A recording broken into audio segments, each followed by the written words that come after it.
তো সকলকে আবার স্বাগত আমাদের চ্যানেলে। আজকে রেসিপি তৈরি করার জন্য আমরা মিক্সিং জারে টমেটো এবং কাজু দিয়ে একটি পেস্ট বানিয়ে নিয়েছি। এরপর আমরা কড়াইয়ের মধ্যে প্রথমে তেল দেব, এরপর তেজপাতা, জিরে, এলাচ এবং পেঁয়াজ কুচি দিয়ে ভালো করে আমরা এগুলিকে কুক করে নেব।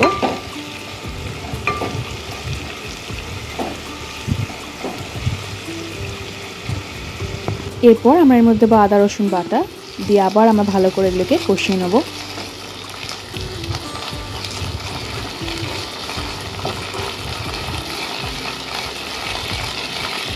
এরপর আমরা এর মধ্যে দেবো পরিমাণ মতো জল দিয়ে আবার আমরা ভালো করে এগুলিকে কষিয়ে রান্না করে নেব।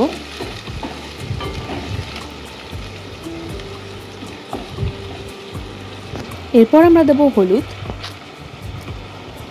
লাল লঙ্কার গুঁড়ো, ধনে গুঁড়ো, জিরে গুঁড়ো, কাশ্মীরি লাল লঙ্কার গুঁড়ো দিয়ে ভালো করে আমরা এটিকে আবার কষিয়ে নেব মশলার সাথে।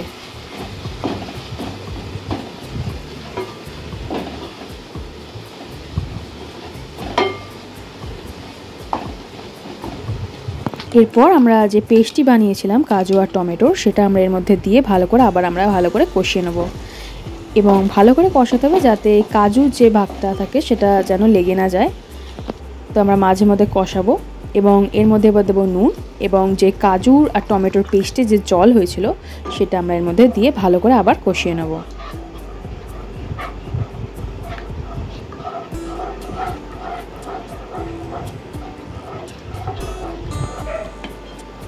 এগুলিকে কিছুক্ষণ আমি ঢাকা দিয়ে রেখে আবার আমরা কষিয়ে নেব এবং ভালো করে কষিয়ে নিতে হবে যাতে লেগে না যায়। এরপর আমি আরেকটু পরিমাণ জল দেব, দিয়ে আবার আমরা এটিকে কষিয়ে নেব।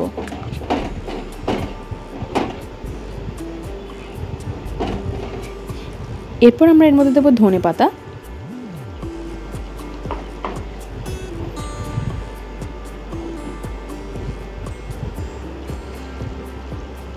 এরপর আমরা এর মধ্যে দেবো পরিমাণ মতো ক্রিম দিয়ে আবার আমরা ভালো করে এটিকে রান্না করে নেব।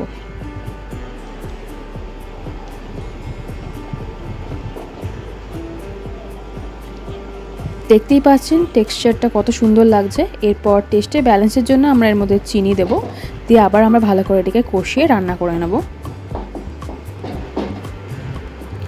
এরপর আমরা এর মধ্যে দিলাম গরম মশলা, দিয়ে আবার আমরা ভালো করে এটিকেও কষিয়ে রান্না করে নেব।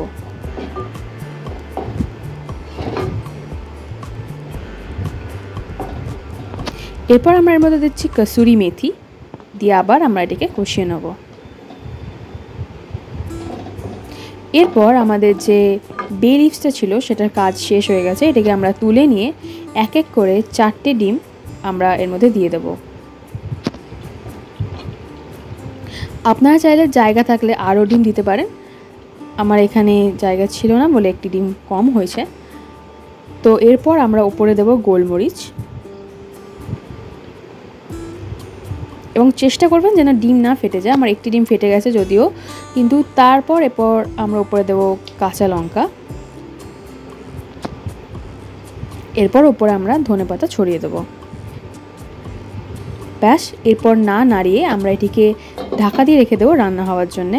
তো রান্না হয়ে যাওয়ার পর দেখতেই পাচ্ছেন কত সুস্বাদু লাগছে। বাড়িতে অবশ্যই ট্রাই করবেন। তো দেখা হচ্ছে পরের ভিডিওতে।